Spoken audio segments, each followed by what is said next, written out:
Recordad que yo voy subiendo el material y os subí el vídeo. Digo, perdona, el libro. Os dije que iba a poner un enlace a un libro que trata básicamente del knapsack, del problema de la mochila, pero también tiene un capítulo de packing, que es lo que vamos a ver esta clase. Y si todo va bien, acabaremos dentro de 15 días, en la clase de después de la semana de receso. Y podéis ver las dos, podéis ver los dos con ese libro. Y está libre. Es un libro relativamente viejo, pero es como la Biblia del tema. Hay libros más modernos, pero generalmente los libros más modernos son también más complejos. Así que este libro es, yo creo que es bastante asequible, menos la parte de código que está en Fortran, y entonces es completamente inaccesible, porque además es un Fortran de una persona que programaba. Alguno de vosotros pensará que yo programo muy old school, pues el señor del Fortran me deja en ridículo. Así que a lo mejor el código no sirve de mucho, pero lo que sí que os servirá será la parte más teórica y algunos comentarios que hacen y algunos problemas que están asociados. Nosotros vamos a ir utilizando estos problemas como una especie de cadena y cada vez van a ser un poquito más complejos. No significa que el hecho de que sean más complejos no significa que sean más difíciles de resolver necesariamente, pero pienso que es mejor ir entrando de poco a mucho. Así que ojalá sea el enfoque correcto. Si no, la próxima vez empezaré por el problema más difícil y veremos a ver qué pasa. Que será el último, ¿eh? El último es un problema en el cual hay que hacer una agrupación, pero está en el espacio. O sea, no está en el espacio será, está en un plano. Pues hay que tener en cuenta un poquito más de cosas. Ha entrado también, creo que Cristóbal. Así que hola Cristóbal. Eh, Hola, profe. Hola. ¿Queda poquito? El minutito de rigor. Profesor, Dime. buenas tardes. Hola Una César. consulta. Dime. Hola, ¿qué tal? Hola. Para la parte de esta parte de Bean Packing, Sí. eh, y dentro de la literatura que usted recomendó, ¿cuál libro en específico Ahí recomendaría? el libro del Naxa Problem que he colgado el capítulo, digo, el link para que os lo podáis bajar de la página del autor, incluye un capítulo ¿Sí? de Unpacking, Ya, ¿vale? ya, Y la perfecto. mayoría de vuestros trabajos son de Unpacking. Motivo, el año pasado puse trabajos de todo el curso. Entonces, ¿qué sucedió? Que la gente que le tocó trabajos que estaban asociados a temas iniciales tenían ventaja respecto a la gente que le tocaba trabajos de temas finales.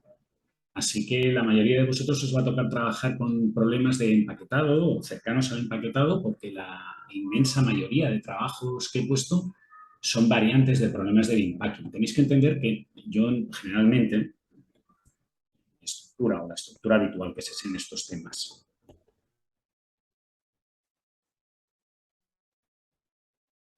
Y con esto voy a dar por comenzada la clase. La estructura habitual es que tú tienes un problema que generalmente es demasiado complejo. Pensad que cuantas más condiciones se añaden en un problema, más restricciones se añaden en un problema, más consideraciones se añaden, más stakeholders intervienen, lo que sucede es que el problema se complejiza hasta tal punto que deja de ser resoluble. Hay un caso conocido en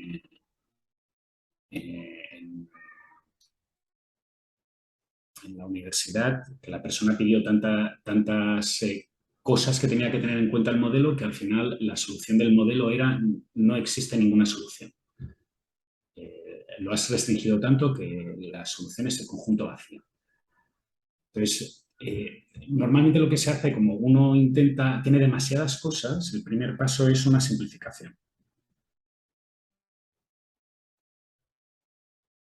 Y en esta simplificación generalmente uno tiene que quedarse con lo mínimo que podríamos llamar que es el común. ¿De acuerdo? Por ejemplo, en este caso nosotros estamos viendo un problema de empaquetado, vamos a ver un problema de empaquetado. Este es un problema que es el común de una gran gama de problemas. Pues de ahí puede tomar idea e inspiración, desarrollos para poco a poco ir añadiendo las partes importantes.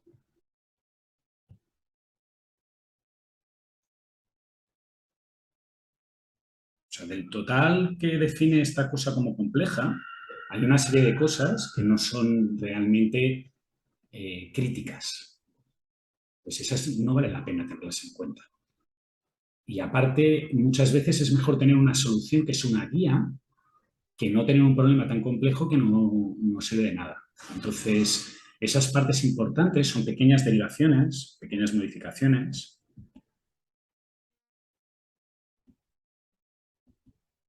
que generalmente lo que sucede es que hacen alteraciones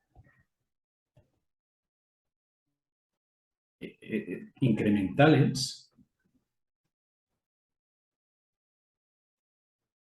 en la formulación básica.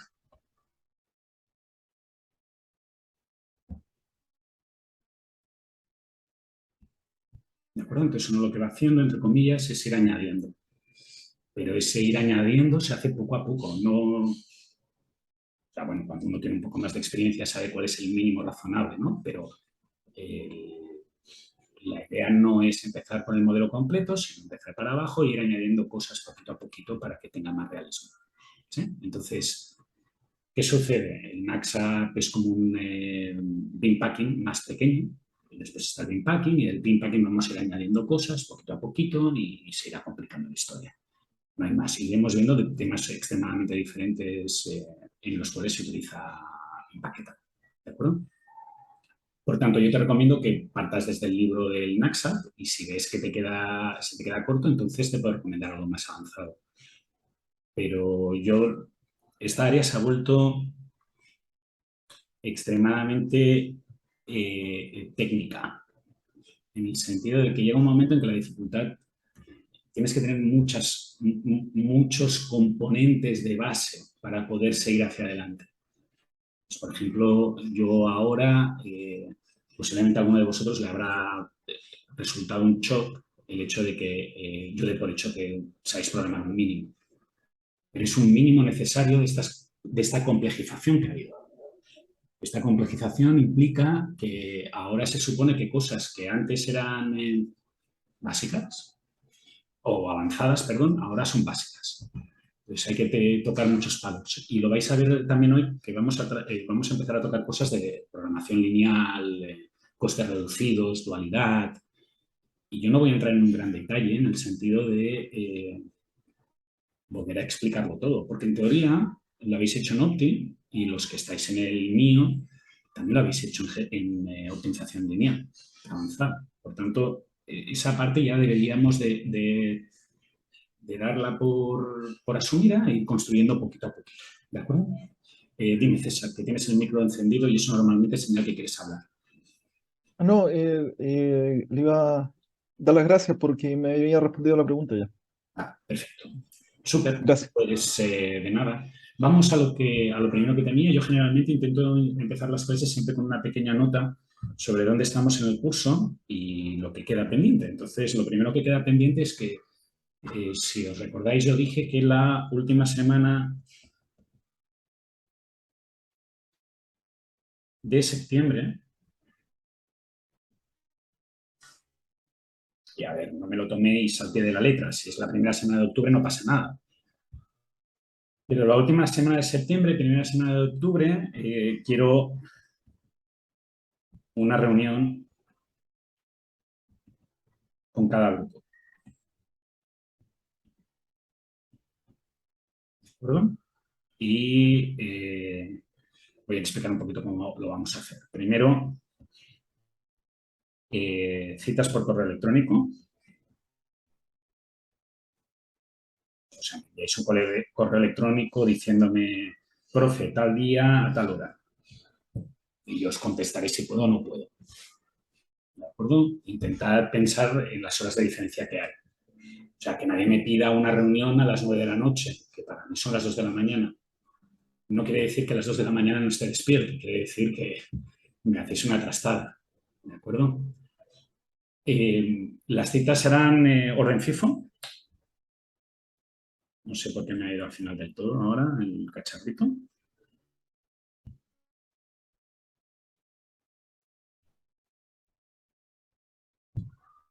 Por tanto, espero que vosotros me iréis diciendo, yo no os voy a perseguir, si alguno no lo hace, pues no lo hará.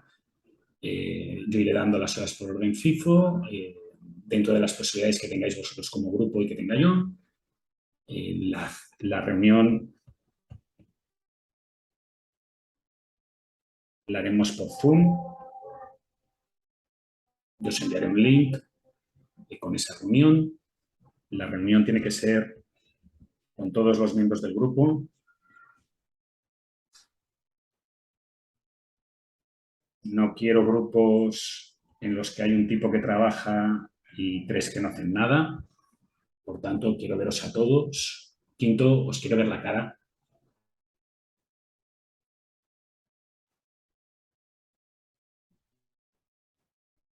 Por tanto, espero que estéis con la cámara puesta. No como las clases que me dejáis aquí solito y me siento desamparado a veces. ¿Y qué es lo que yo espero de esa reunión? Espero que tengáis una primera claridad sobre el problema. Y cuando me refiero a que tengáis claridad sobre el problema es que me podáis explicar el problema y las cosas que no habéis entendido o las características que no acabáis de dominar o algunas preguntas más concretas sobre por qué hace esto, por qué hace lo otro la persona en el paper. Recordad que en ningún momento os estoy pidiendo que reimplementéis lo que hay en el paper. Os estoy pidiendo, que es el segundo punto, aquí yo esperaría que ya tuvierais un outline de qué vais a hacer. ¿De acuerdo? Lo indispensable que acostumbra a crear problemas es este punto de aquí. Lo digo porque si alguno de vosotros lo deja demasiado para el final, puede ser que se encuentre que la última semana no puede hacerlo. Y ya me ha pasado.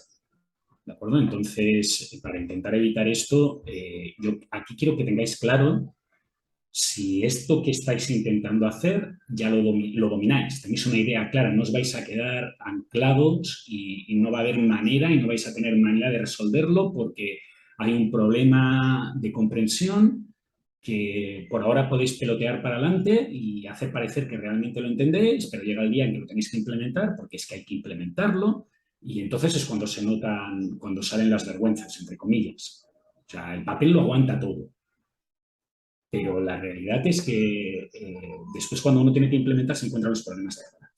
Entonces, para evitar eso, recordad, aquí en esta presentación yo ya espero que vosotros seáis capaces de explicarme el problema, a grosso modo, qué diferencias tiene con un big packing, qué cosas son relevantes, etc, etc, etc. No me importa que sepáis o no sepáis programar el algoritmo que hay, porque hay algunos problemas que os he puesto que tienen algoritmos extremadamente complejos. Y hay algunos problemas que seguramente necesitaréis que os eche una mano. Por ejemplo, uno de los trabajos tiene chance constraints y entiendo que eso no lo habéis hecho jamás. Entonces, la idea de qué es un chance constraint y cómo funciona, muy probablemente os la tenga que explicar. Y para eso es lo que estoy haciendo estas sesiones, para que me la expliquéis. ¿De acuerdo? Finalmente, y esto es como side note,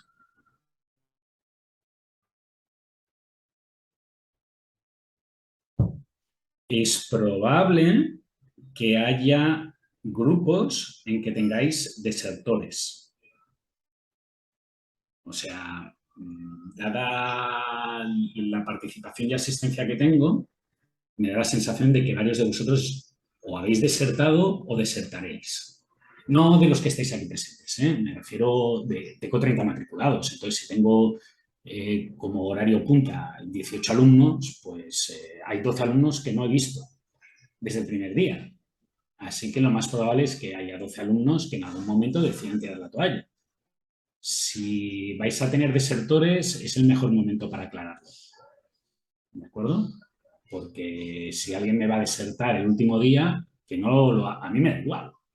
pero está fastidiando a sus compañeros. Entonces, pensémoslo así, no lo hagáis por mí, hacedlo por vuestros colegas, no por mí. A mí bueno, no me da igual, pero no me van a pagar ni más ni menos, no me van a echar porque desertéis el 80%, ni me va a influir, pero me parece que es una muestra de simpatía, en el sentido de tener empatía emocional con otra persona, para que si ahora resulta que hay grupos que tienen 4 personas y se va a quedar un único tipo, pues esa persona, pues es el momento de recolocarla.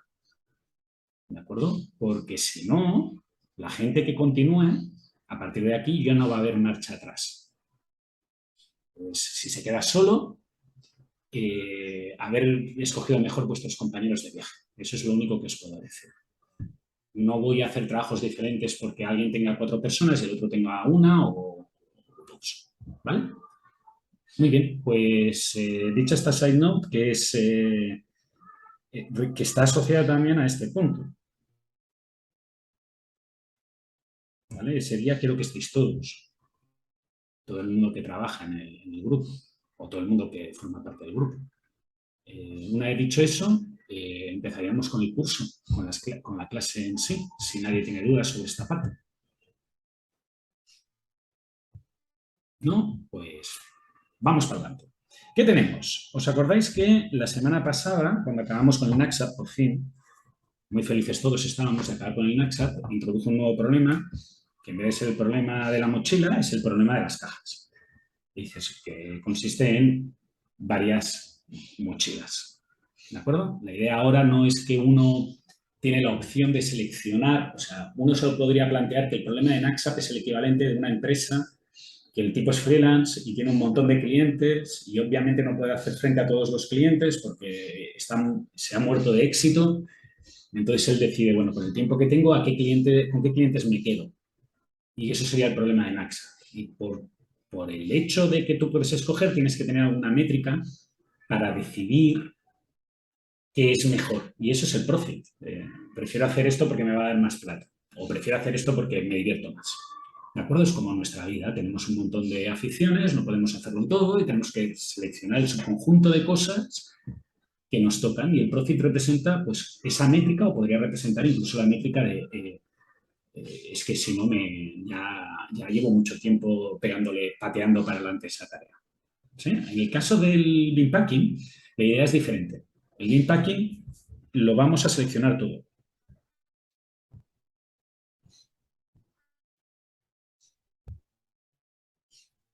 Por tanto, os lo podéis plantear como la persona que tiene que hacer una mudanza y tiene que dejar un departamento. Se va a llevar todos sus muebles y todas sus cosas, sus libros, sus computadoras, se lo tiene que llevar todo, su ropa. Entonces aquí ya no es un problema de selección. Aquí es lo que denominaremos un problema de asignación. ¿Por qué? Porque lo que tú desearías es hacer la mudanza de forma óptima. Y la forma óptima en este caso es utilizar el número mínimo de cajas.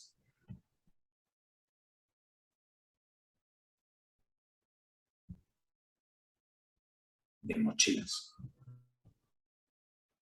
¿Sí? Os lo podéis plantear como un problema en el cual tenéis una serie de cosas que se tienen que hacer y necesitáis determinar el número de trabajadores que hay y pues los trabajadores pueden hacer hasta 8 horas diarias, no pueden hacer más, excepto que tengan horas extras, pero ese es otro problema que puede ser que alguno de vosotros lo haya visto, le haya tocado. Entonces, pues vas a determinar el mínimo número de trabajadores para poderlo hacer todo con una restricción. O el número mínimo de computadoras para poder ejecutar todas las operaciones en un tiempo, que es otra restricción. Es básicamente, ahora lo que habrá que hacer son agregaciones. ¿De acuerdo? Entonces, fijaros que el problema vuelve a tener una capacidad, los bins, las cajas normalmente en inglés se llaman bins. Entonces, como yo estoy utilizando la terminología en inglés por un defecto mental, que es la que tengo más al día, y porque así cuando miréis los libros, que están la mayoría en inglés, por no decir todos, os van a resultar más fácil. Estos bins, que son las cajas, van a tener todavía la capacidad, una capacidad C, y los objetos que generalmente se denominan ítems, van a tener un peso WDI. ¿De acuerdo? Y ahora la restricción será que para cada caja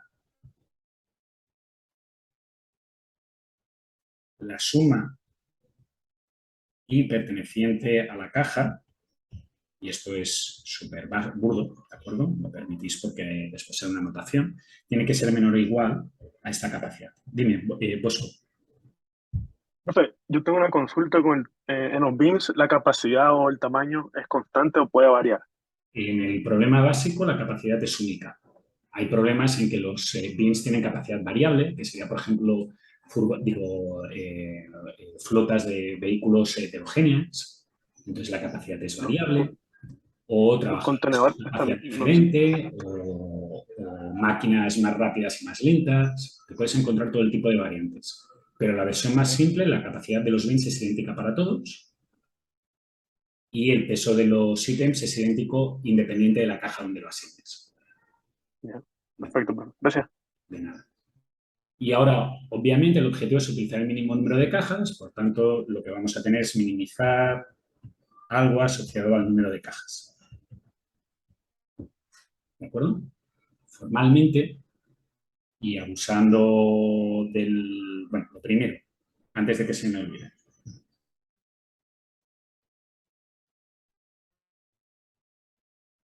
Este problema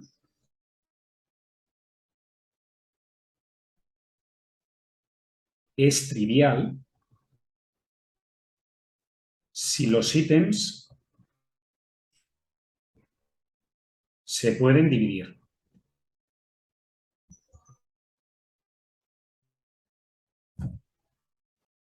Si tú eres capaz de decir el 60% del ítem va a ir en la caja 1 y el 40% del ítem va a ir a la caja 2, o el 60% del trabajo asociado a esta actividad lo va a hacer la máquina 1 y el 40% la máquina 2, o lo van a hacer entre dos trabajadores y cada uno va a hacer una parte, esto es trivial de resolver. ¿Sí? ¿Por qué? Pues porque lo único que tienes que hacer es ir caja por caja y llenar. Y cuando no puedes llenar con un ítem entero, pues lo partes en el trozo que llene la caja está al 100%, la envías y ahora en la siguiente caja pues sigues poniendo, no olvidándote de asignar el trocito. ¿De acuerdo? Por tanto, este problema, la solución óptima para este caso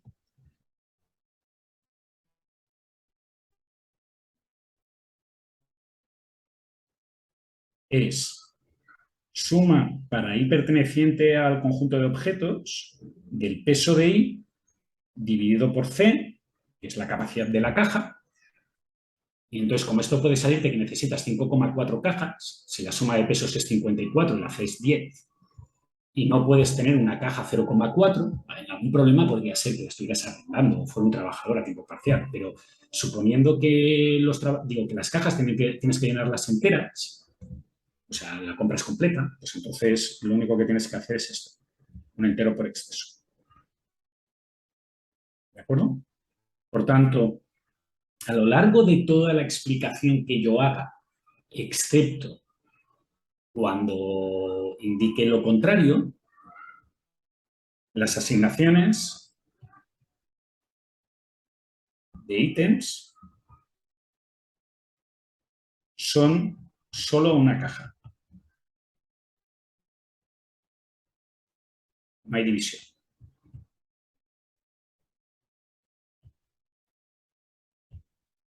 Esto es importante por motivos evidentes, porque si puedes resolver el problema de forma trivial, que simplemente vas tomando los ítems, los vas echando en la caja y si uno no te entra, lo partes por la mitad y lo dejas, pues se acabó el problema. Pero seguramente si alguno de vosotros alguna vez ha intentado hacer maletas cuando ha ido a Estados Unidos y se le ha ido la mano con la tarjeta de crédito y ha comprado de más y tiene dos maletas y tiene que intentar meterlo todo en la maleta, pues sabrá que esto no acostumbra a funcionar así y uno tiene que jugar al juego de tomar una cosa de una maleta y ponerla en otra, y sobre todo si va en familia, para que todas pesen los 23 kilos máximo que te dejan en el avión. Todo cabe más o menos, sin problemas, pero el peso de 23 kilos que tienes que controlar, pues está ahí, tienes que ir cogiendo cosas porque no las puedes partir por la mitad. ¿De acuerdo? En el caso de que haya algún objeto que se pueda partir por la mitad por algún motivo, como por ejemplo, yo qué sé, puedes coger el cargador y ponerlo en un sitio y la caja y ponerla en otro, esos son objetos diferentes, no divisibles. Por tanto, en toda la división que yo estoy haciendo voy a suponer que todos los objetos son indivisibles. ¿De acuerdo? La segunda cosa importante es que para todo objeto se tiene que cumplir que el peso sea menor o igual a la capacidad, porque si no el problema no tiene solución, ¿no? Si tienes un objeto que no se puede dividir y tienes que meterlo en C, que son 23 kilos y pesa 44, pues te pasa lo que te pasa cuando vas en avión, que ese objeto, esa bicicleta o ese piano va por otra línea y tienes que pagar unos gastos diferentes en la maleta porque hay que tratarla por separado. ¿De acuerdo? Por tanto, mi objetivo es, todo lo que yo voy a desarrollar es suponiendo que esa condición se cumple. ¿De acuerdo? Es más, y esto lo voy a dejar para posible pregunta de examen.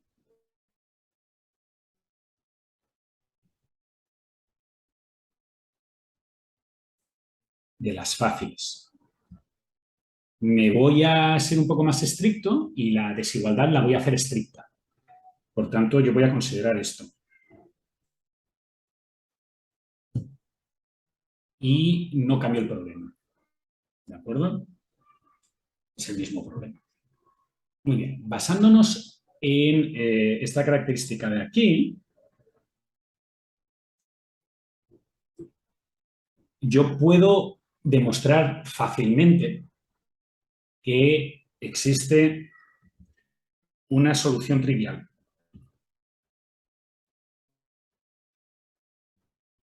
Que asigna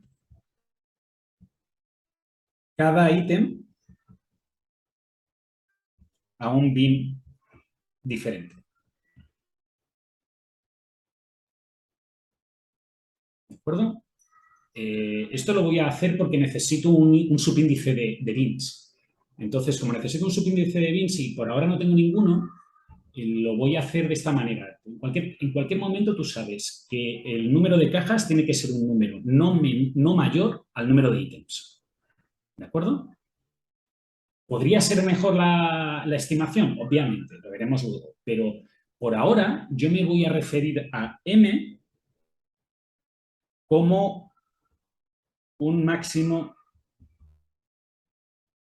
de bins a n como la cardinalidad del conjunto n, por tanto el número de ítems,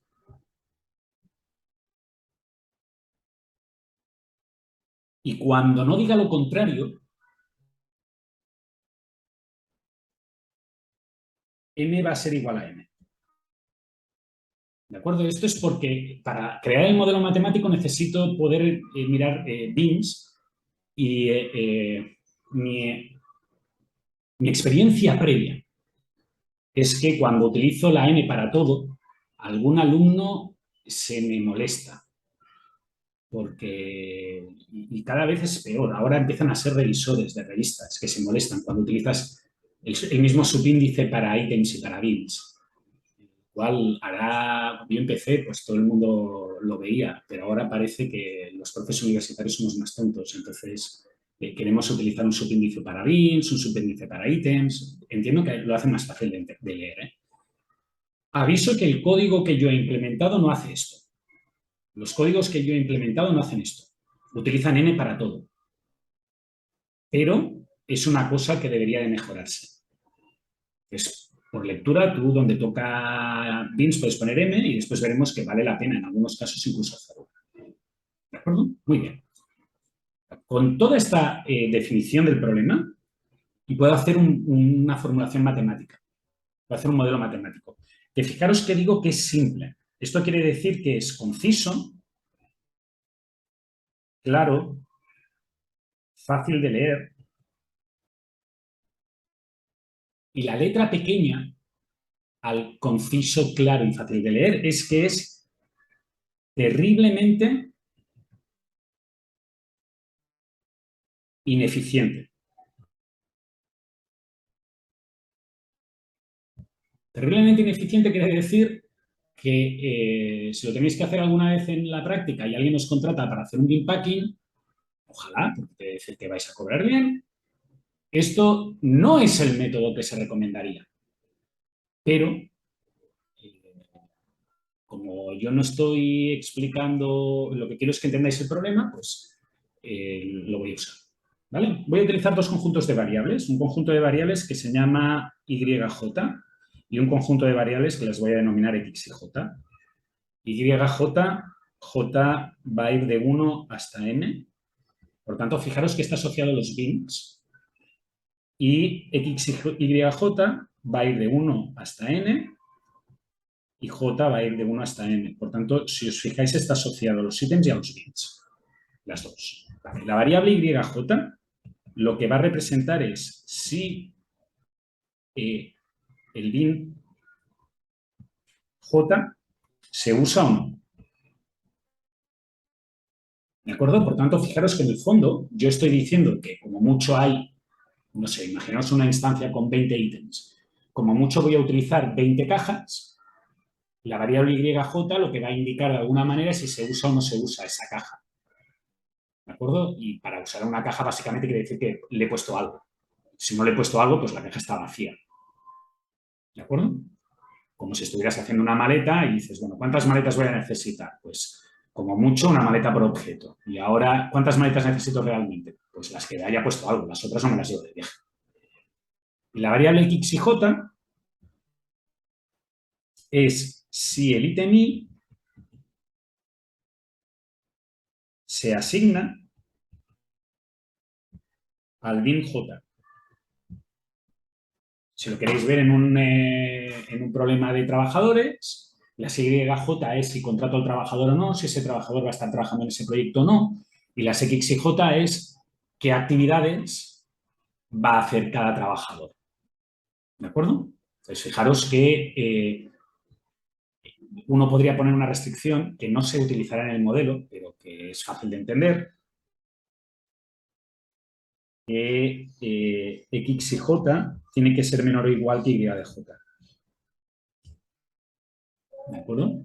Por tanto, esta restricción lo que te está diciendo es que si yo he puesto el ítem I en la caja J, si eso tiene una variable binaria que vale 1, pues la variable binaria del bin tiene que valer 1. Si no, pues no puedes poner nada. ¿De acuerdo? Es la manera de solventar la unión entre estas dos variables que en teoría están desligadas. Muy bien, pues vamos a las fórmulas. Con estas variables podemos definir una función objetivo que suma el número de bins que estoy utilizando. ¿De acuerdo? Entonces quiero minimizarlo. Y ahora tengo dos restricciones que voy a poner con un comentario así. R1, Profesor, dime. me quedó una duda respecto de lo último que colocó en la otra slide, ¿Qué? que dice, ¿no es cierto?, el ítem I, o sea, que el XJ es menor que el IJ, Sí. pero si el ítem X es chico, eh, Estos son variables binarias. ¿Sí? Entonces, ya, generalmente cuando algo pone sí quiere decir variable binaria. Pero lo mejor cuando tengas dudas de esto es hacer una tabla de la verdad, que es algo que yo ya, soy electrónico. Entonces, como yo soy electrónico, las tablas de la verdad las tengo ahí como un recuerdo consistente de mi vida universitaria de pregrado y puede ser que sea de las pocas cosas que he utilizado más allá de mi vida universitaria. Entonces, te voy a dar o sea, perdón, yo no tengo vida fuera de la universidad, pero de mi vida como alumno.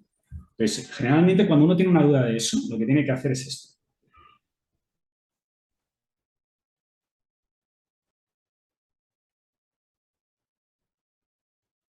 ¿De acuerdo? Y ahora tienes que ver si esto es algo que tú quieres que pase o que quieres que pueda pasar.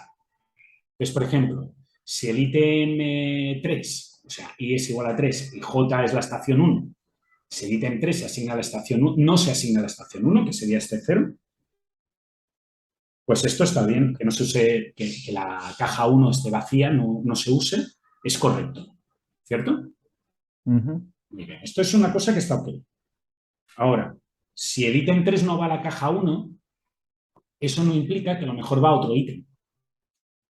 Por tanto, el hecho de que el ítem 3 no vaya a la caja 1 no implica que la caja 1 no se puede utilizar, que es lo que implicaría y de 1 igual a 1. Por tanto, esa condición también está bien. Ahora, me voy a saltar la difícil, que no es muy difícil, pero es la más difícil, por tanto me la salto. Me voy a la cuarta. Entonces, si el ítem 3 está en la caja 1, pues obligatoriamente la caja 1 tiene que estar en uso, que es lo que representa la YJ. ¿Sí? Por tanto, eso también está bien. Ahora, el caso difícil es este de aquí, que es lo que yo no quiero que pase, que es que asigne la caja 3, digo, el ítem 3 a la caja 1, pero la caja 1 en teoría no exista, porque eso no es correcto. Claro, No es correcto porque la caja no debería de tener nada. Si no la estoy pagando, no debería de tener nada en ella. Por tanto, esto quiero que sea KO. Y ahora fíjate en la ecuación de la izquierda. ¿Cumple con esto? Sí. 0 es menor o igual que 0, 0 es menor o igual que 1, 1 no es menor o igual que 0. Por tanto, esa condición que yo es la que quiero prohibir, me la prohíbe y las otras 3 me las acepta. ¿De acuerdo? perfecto, Entonces, perfecto. eso es un aviso general. Cuando tú tengas restricciones de estas que son un poco más complejas, la manera de intentar verificar que realmente lo que has escrito es lo que tú querías es hacer esto, una tabla de la verdad. Y ver si permite todos los casos que son permisibles y prohíbe todos los casos que son no permisibles. ¿Vale? Perfecto. Hay un libro que si alguno lo quiere que me pida la referencia y cuando tenga acceso a él, porque ahora no tengo acceso a mis libros, le enviaré el enlace o la referencia, que tiene como una docena de estas en tablas, ¿vale? Si quiero que sea un AND, si quiero que sea un OR, si quiero que sea un XOR, si quiero que una solamente tome valor cuando la otra, cuando dos tomen valor, cosas de ese estilo, ¿vale? Ahora, la restricción número 1 que yo quiero imponer es todos los ítems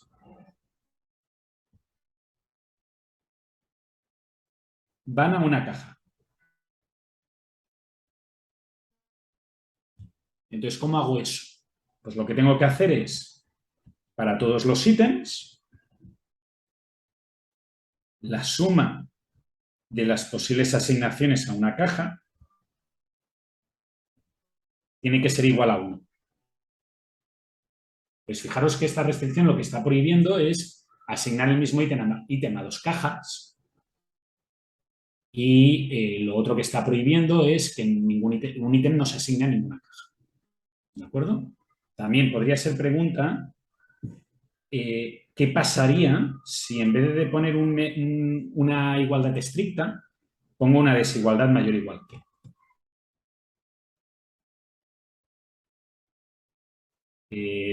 Hubo una época que cuando explicábamos el simplex en pregrado éramos muy pesados con la diferencia entre igualdad y desigualdad.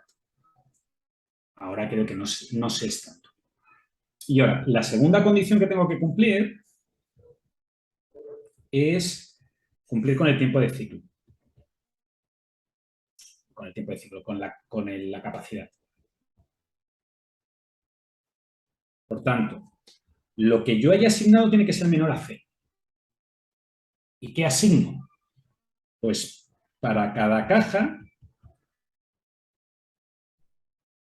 asigno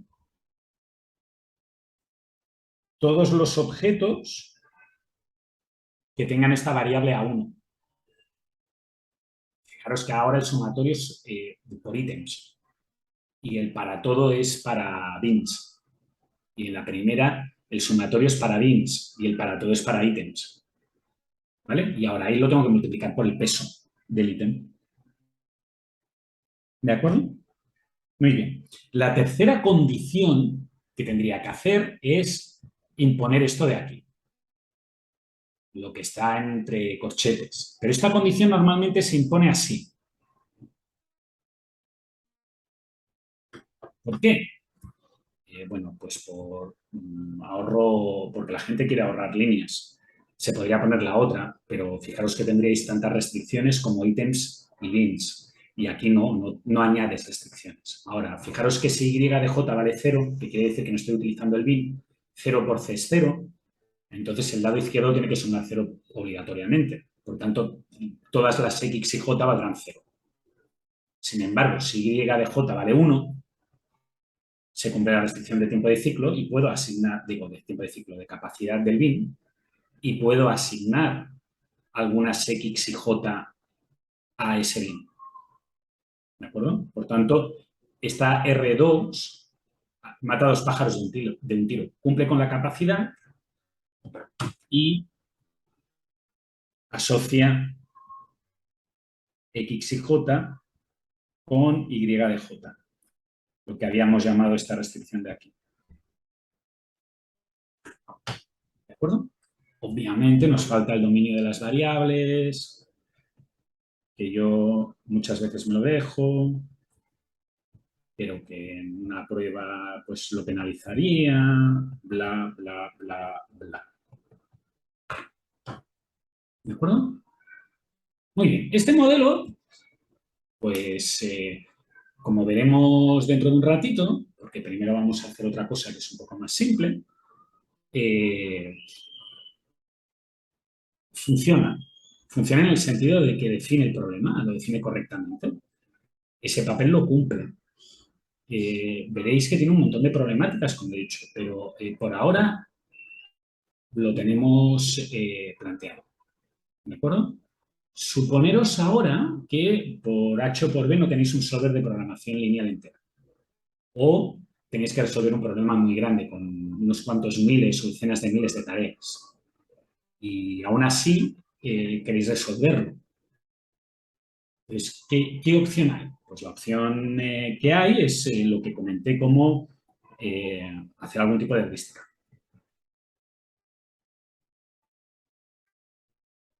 O miradoslo de otra manera. El problema de bin packing es un problema que resuelve vuestra computadora constantemente.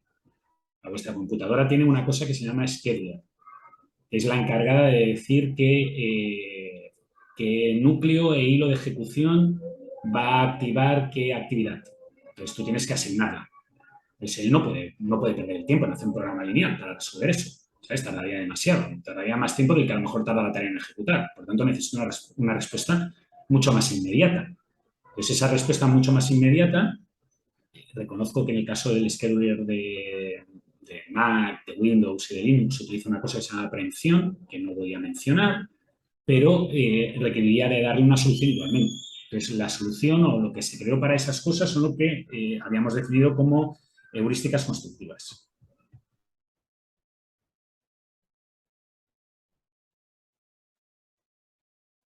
Estas heurísticas lo que van a hacer es tomar los ítems uno a uno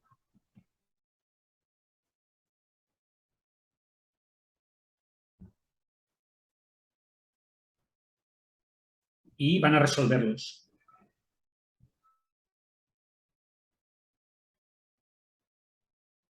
¿Qué entiendo yo por resolverlos en este caso? Pues indicar qué variable va a tomar el valor 1. O sea, aquí vamos a entender por resolver, asignarlos a alguna caja.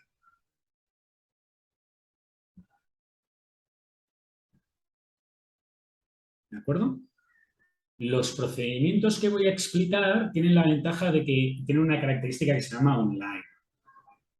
¿Qué quiere decir una característica que se llama online? Pues que no tienen o no necesitan tener información del total de ítems para poder resolver. Podrían ir llegando los ítems como peticiones y según va llegando la petición la va asignando, la va tirando y se la va dando. ¿De acuerdo? Es como si uno trabajara en una oficina y le van llegando las órdenes de trabajo y las órdenes de trabajo se las va dando a la gente. ¿De acuerdo? Entonces, para el caso del bin packing hay dos grandes estrategias. No quiere decir que no haya más. Hay más. Y algunas más inteligentes que las que yo estoy explicando. Pero estas son las dos típicas que se explican al principio, porque además tienen propiedades matemáticas que no vamos a discutir y son relativamente fáciles de implementar. Y también permiten ver lo que pasa por pequeñas diferencias a la hora de escoger qué es lo que vamos a hacer. ¿Vale? Entonces, la primera es lo que se llama first fit y la segunda es lo que se llama best fit. Pues vamos al first fit e intento explicar qué es un first fit. ¿Vale? La idea de esto es que al principio tienes las cajas vacías.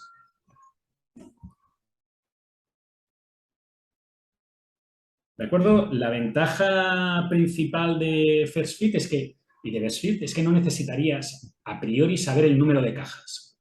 Pero como yo estoy haciendo el problema offline, que quiere decir que yo sé el número de cajas, pues voy a tener tantas cajas vacías, tantos bins vacíos como ítems.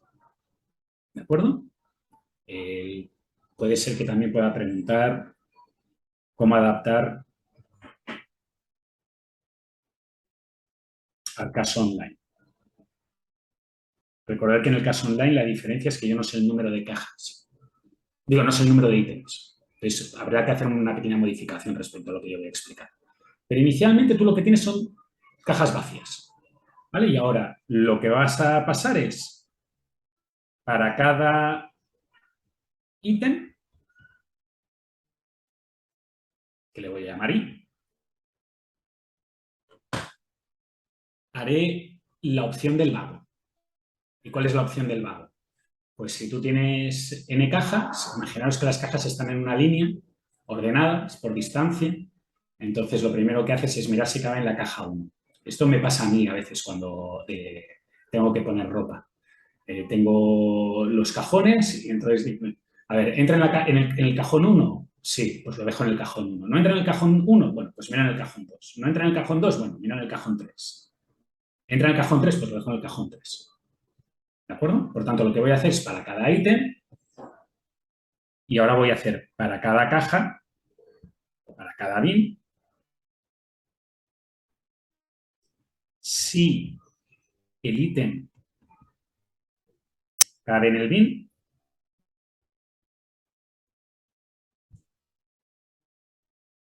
asigno ítem a bin y salgo del para cada bin. Ya está. Fijaros que la idea es muy fácil y esto funciona muy bien, ¿eh? Tiene unos resultados que es sorprendente, sobre todo para problemas en que la estructura son ítems pequeños comparativo con el tamaño del bin. Va muy bien. ¿De acuerdo? Pues, ¿cómo lo implementaríamos en el fondo? Pues, en este, inicialmente tienes cajas vacías, pues lo que harías es que para cada bin, creo que le he llamado en el código, voy a utilizar lo del código, que lo tengo aquí abajo, para que nadie me diga que que estoy introduciendo cosas nuevas. Para cada J lo que hago es que el remanente de J sea igual a la C. ¿De acuerdo? Por tanto, inicialmente tengo todas las cajas vacías. Ahora, para cada ítem, para cada bin, si el ítem cabe en el bin, ¿qué es lo que tengo que, cómo compruebo esto? Pues esto lo compruebo diciendo que el peso del ítem es menor o igual al remanente del bin. ¿De acuerdo? Si el remanente lo que queda, porque tienes que pensar que primero asigno el objeto 1, entonces a lo mejor después de asignar el objeto 1 ya no caben más. Entonces voy haciéndolo uno a uno. Si cabe, pues entonces lo que hago es asignar el ítem al bin, que quiere decir básicamente que x de i es igual a j, Y también tengo que hacer que el remanente de J sea el remanente de J menos el peso de I. O sea, lo que no puedo hacer es vender el mismo producto a dos personas. Entonces, esto lo que me permite es asegurarme que, bueno, pues el objeto ya está ahí, ya ocupa ese espacio. Y ahora, el salgo del para cada bin, esto se puede hacer de varias maneras. La orden típica para salir de un bucle for es una orden que se llama break.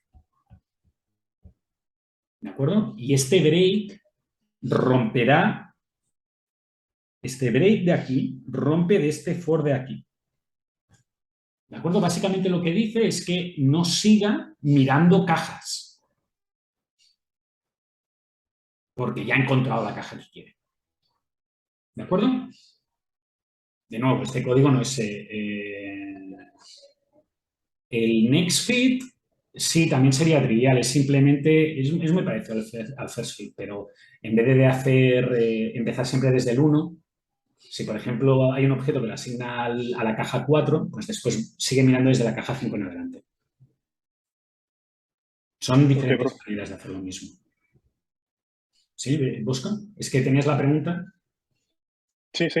Sí, no, le preguntaba porque, como comentó el del first y el best, entonces, como está el next también, entonces, Sí, hay preguntaba si era varias. trivial.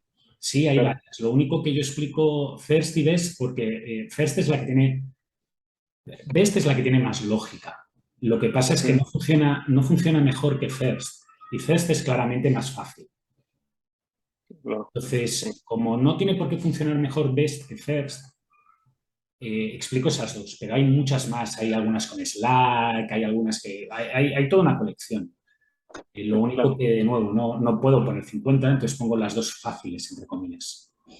¿De acuerdo? Pero sí, tienes razón. Perfecto, profe. Lo único que hace es eso, es que en vez de volver a empezar desde 1, pues sigue desde delante, desde la que está. Entonces las distribuye un poquito más. ¿De acuerdo? Porque si Gracias, no, profe. lo que te pasa aquí es que tiendes a tener las cajas iniciales muy llenas y las cajas finales muy vacías. Y eso puede ser un problema. Sobre todo si tú ya sabes el número de trabajadores que tienes o el número de cajas que tienes, y lo que quieres es homogeneizar la carga. Pues la semana, dentro de 15 días, seguramente veremos el Related Parallel Machine Scheduling Problem y ahí tiene mucho más sentido una cosa en XFIT. Pero haré un BESFIT igualmente, porque es la que Entiendo. uso yo normalmente, así que para ese problema tiene mucho más sentido. Vale, ahora Gracias, profe. vamos al BESFIT, ¿de acuerdo? El BESFIT es un poquito diferente. La idea es la misma, en el sentido que inicialmente tienes cajas vacías. ¿De acuerdo? Y ahora sigues mirando para todos los ítems. Esto no cambia.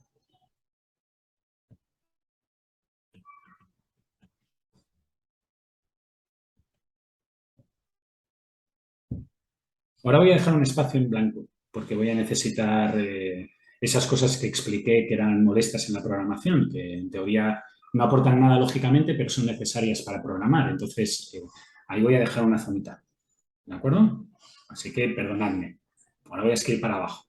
Y ahora, lo que hace un BESFIT es mirar todas las cajas.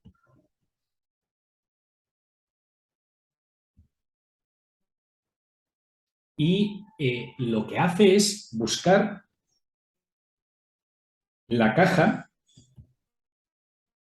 que mejor le cuadra al objeto.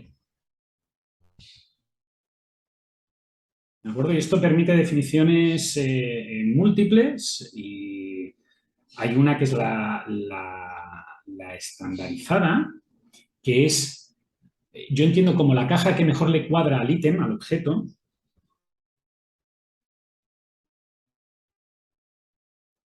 aquella caja que deja menos espacio libre. ¿De acuerdo? Básicamente tú, poneros el caso que tenéis un objeto que cabe en la caja 1, en la caja 2, en la caja 3 y en la caja 4. La idea de qué es lo que seleccionas es, en la caja 1 me deja espacio 2, en la caja 2 me deja espacio 5, en la caja 3 no me deja espacio, en la caja 4 me deja espacio 8. Pues la interesante es el dejarlo en la 3, porque esa caja ya la he completado y no le he dejado tiempo muerto, no le he dejado espacio. Así que he hecho una asignación que parece muy buena, porque he conseguido aprovechar todo el espacio de la caja. ¿De acuerdo? Esa es la idea que hay detrás. Pues fijaros que ahora no voy a poder hacer un break, no me voy a poder saltar en cualquier momento. Estoy obligado a recorrer todas las cajas para ver cuál es la mejor. ¿De acuerdo? Entonces, ¿cómo hago esto? Pues voy a tener que verificar cuál es la mejor caja. Y la asignación la voy a hacer al acabar el para. Cuando haya acabado de mirarlo todo, para todas las cajas, voy a tener una caja que es la best caja o el best bin, donde dejo el mejor sitio para el objeto. Y entonces lo que voy a hacer es que ethics de i va a ser igual a best bin y el remanente de best bin va a ser el remanente de best bin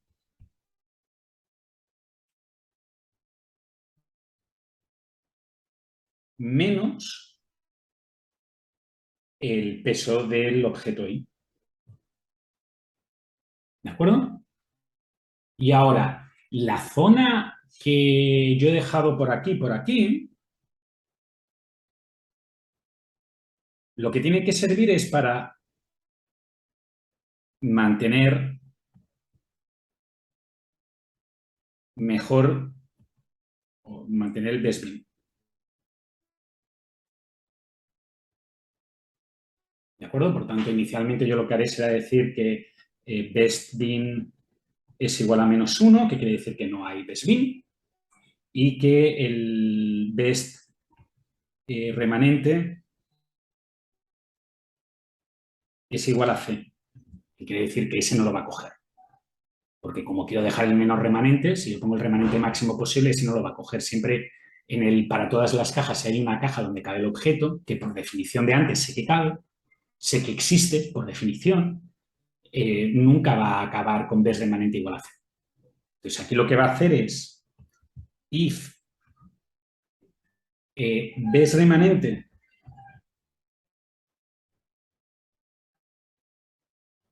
es mayor al remanente de este bin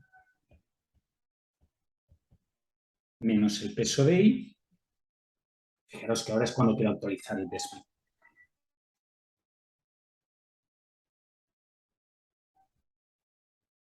Y best remanente.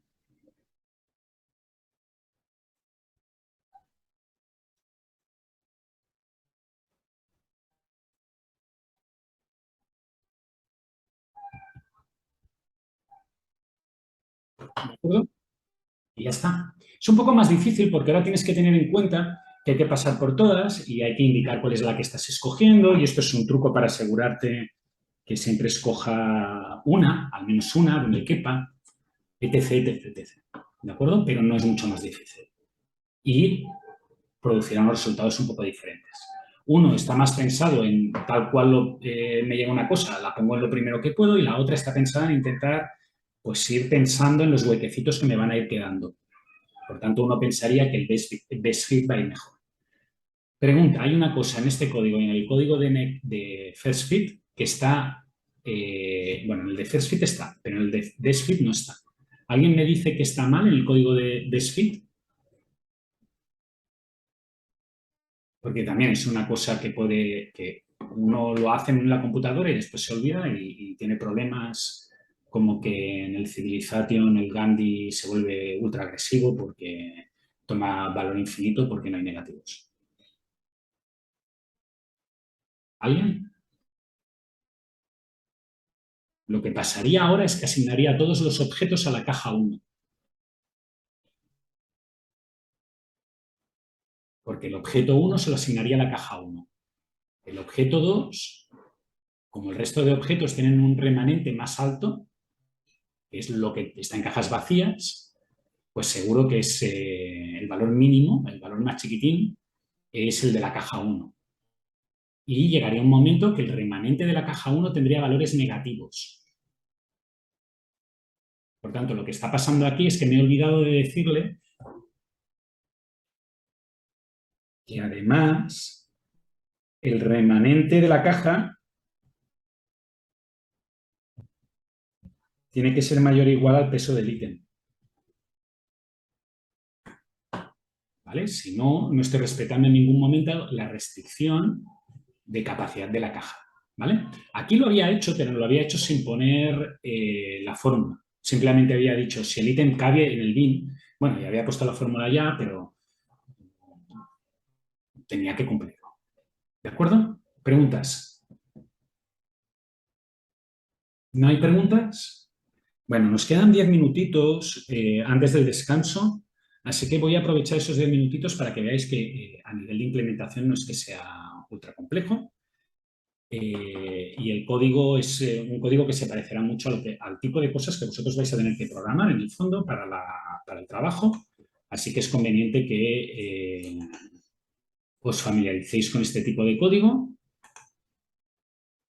¿Sí? Entonces, yo voy a compartir la pantalla. Voy a dejar esto de aquí por un motivo muy simple.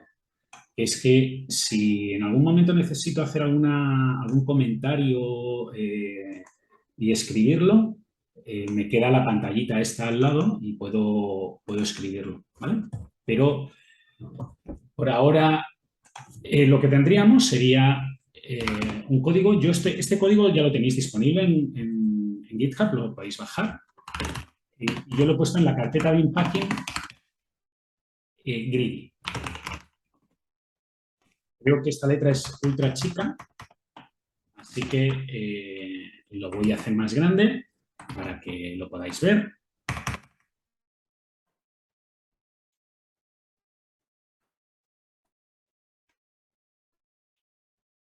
Y voy a hacer el típico comentario que hago al principio de todas las clases, después os lo subiré para que lo tengáis y no haya problemática.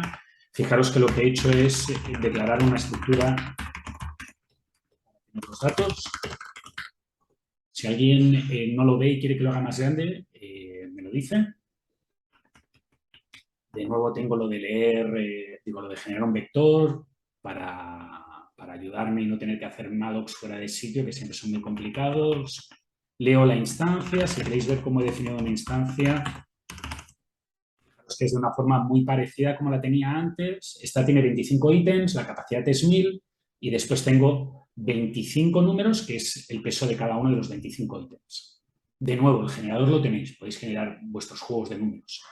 Y hoy seguramente lo haremos un ratito de verificarlo porque quiero que veáis algunas problemáticas que os vais a encontrar cuando resolváis un IP y entonces a veces yo siempre me pongo a la defensiva y digo que el IP no lo uséis.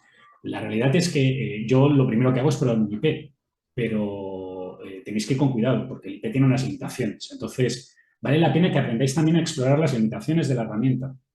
Y eso se hace probando datos y buscándole las cosquillas al modelo, digámoslo así. Ahora, ya tenemos los datos leídos. La estructura es la de siempre. Le paso un archivo, un nombre de un archivo para que lo lea por línea de comando. Nadie me ha pedido ninguna aclaración sobre el terminal, por tanto entiendo que todo el mundo que todavía está aquí sabe usar un terminal. Luego lee el archivo. Imprime una cosa para verificar que realmente he leído bien, porque yo muchas veces leo mal. Y ahora resuelve first fit y best fit. Vale, el first fit empieza en la línea 31 y llega hasta aquí. ¿Vale? Son 30 líneas. De las 30 líneas, más de la mitad, que son estas, es imprimir la solución. Pero el procedimiento en sí es esto. Primera línea, inicializar los bins como vacíos. Segunda línea, todos los ítems están como no asignados. Yo utilizo el -1 como una convención.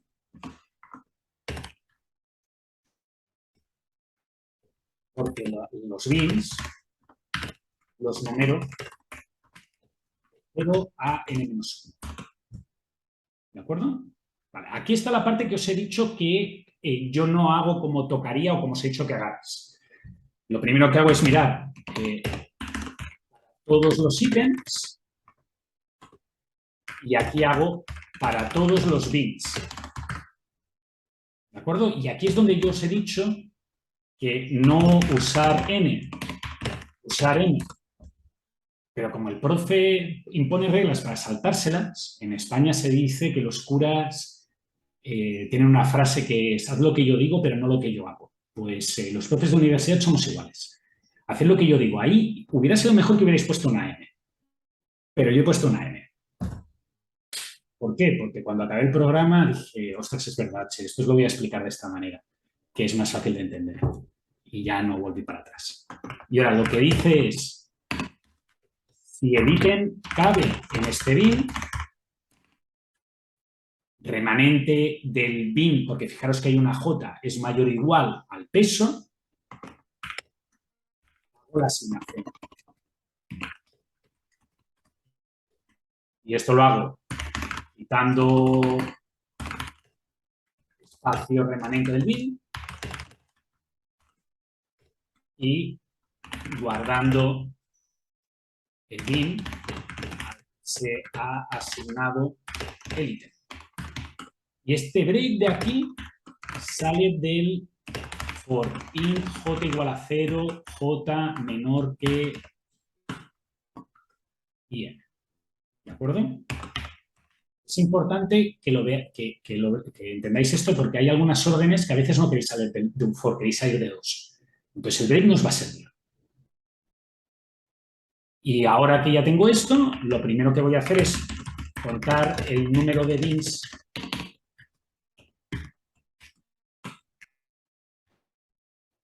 usados. ¿Y eso cómo lo hago? Pues si el remanente sigue siendo igual a i de c, no lo he usado. Y si el remanente es menor que i de c, lo he usado.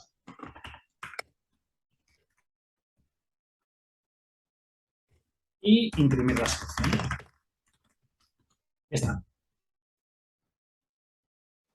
¿De acuerdo? El best fit, como he explicado, es casi idéntico. Ah, bueno, un pequeño detallito. Esto es un helper para programación, no tiene nada que ver con el contenido del curso, pero vale la pena que lo sepáis. En C, en ANSI C, que Microsoft no respeta, pero todo el resto de compiladores sí. Y todos los compiladores que yo os he recomendado lo respetan. No es necesario utilizar mallocs si tú sabes, no es necesario hacer las operaciones raras de llamar a la memoria, si tú en el momento en que entras en la rutina sabes el tamaño del vector o de la matriz. Entonces, en este caso, fijaros que yo estoy haciendo un vector de remanente y un vector de solución y como cuando entro aquí yo ya sé el número de ítems, no necesito hacer la orden de generating vector. Simplemente la defino como un vector. ¿Vale? Y esto es evitar al máximo llamar a funciones de memoria. Esto es una cosa que se impuso, se estableció como habitual hará unos 15 años. Y os prometo que fue nos quitó mucho trabajo, mucho trabajo. Así que usadlo. Solamente haced mallocs cuando resulta que esa variable no la conoces en el momento o la tienes que pasar a otro sitio, en circunstancias en las que esto no te funciona. Ahora, el best fit hace lo mismo, fijaros que guarda misma reserva de memoria, pero además tiene que guardar el mejor bin y el mejor valor de cada. Inicializa igual.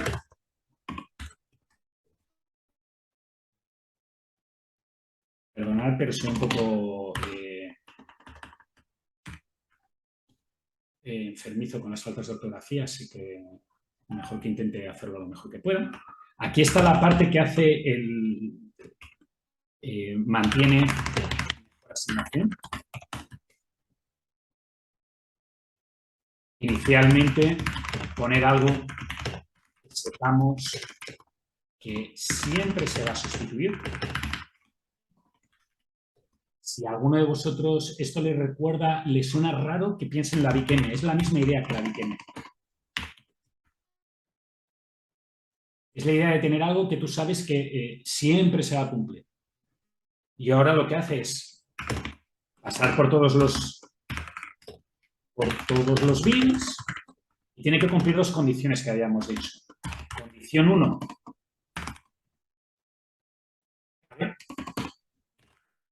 Condición 2. Se vuelve mejor bin. Si se vuelve mejor bin, lo guardo.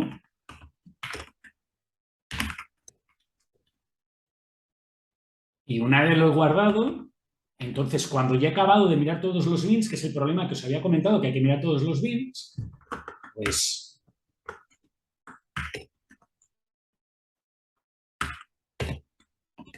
al final asigno al mejor bin. ¿De acuerdo? Y ya está. La otra parte es lo mismo. Para imprimir,